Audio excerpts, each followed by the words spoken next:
በእጅ ያዙት አሁን የጻድቁ እጅ መስቀላቸው ነው ማለት ነው። ይሄው ዘተገብረ በደና ወርቅ የተሰራ ነው። ሴቶች አይዳሰሱበትም። ታጥቦ ይጠጣሉ። መካን ከሆኑ ይወልዳሉ። በበሽታቸውም ይድናሉ። እና በዚህ ብቻ ሳይሆን 101 ትውልድ ዲቁና ቅስና ይሰጣል።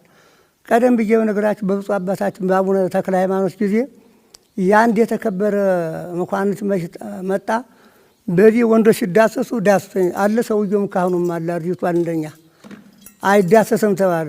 ለምን ታጥቦ ነው የምትጠጪ እንጂ ህየንተ ጳጳስ ነው እሸት ገላ ይነካውም ተባለ። ከሰሰችው ያን ካህን።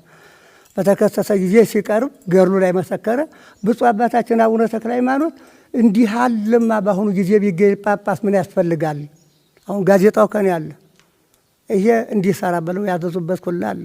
እና ይሄ ወርቅ የተሰራ ነው። ዘተገብረ በደናት ማራን አለ እንጂ የተሰራ በጥበበኞች የተባረከ በዚህ እስቲ ወደ 12ኛው ክንፍ ደግሞ ልስጣቸውና ይህን ይዘው ሲጸልዩ መስቀል ሞት ባላለች አሁን ስተርታውታላችሁ አንድ ጸዳለች እዚያች ላይ ነውና መጀመሪያ እንዲያውው ሲያጥኑ ሲመለሱ ኖሩና በ6 ክንፋቸው በኋላ ግን ና ብሎ ለይህን መስቀል ይዘው ሲጸልዩ ና ብሎ በጠራቸው ጊዜ በ6 ክንፋቸው በረው ጸራሪያም ሄደዋል። ነቢያት፣ ጻድቃን፣ ሰማዕታት፣ ደናግል እመቤታችን ተሰብስበው ከዚያ ደረሱ።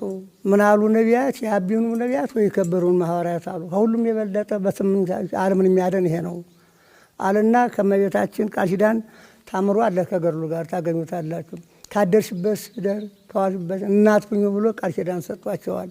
በኋላ ግን ሲመለሱ ይሄ መስቀል ከመንበረ ጸባዖት 7 ቀን አቆይቶ እንቅድም ያልኳቸውን ቃል ኪዳን ሰጥቶ በ7ኛው ቀን መስቀል ሞት ባላለች ሲጸልዩ ዶሮ በጸሳብት የወረደላቸው የአባታችን መስቀል ነውና ዚያን ጊዜ 6 የነበረው ክንፍ 12 አድርጎላቸው በዚህ 6 እንዲያርጎ ነው የተሰጠው። ይሄ እናመሰግናለን አባታችን። ክቡራን ተመልካቾቻችን እንግዲህ አሁን የምንገኘው በታላቁ ጻድቅ በአቡነ ዘርአቡሩክ ቤተክርስቲያን ውስጥ ነው። አጠገባችን መካነ መቃብራቸው አለ። ይዘው ይጸልዩበት የነበረው የእጅ መስቀላቸው አለ።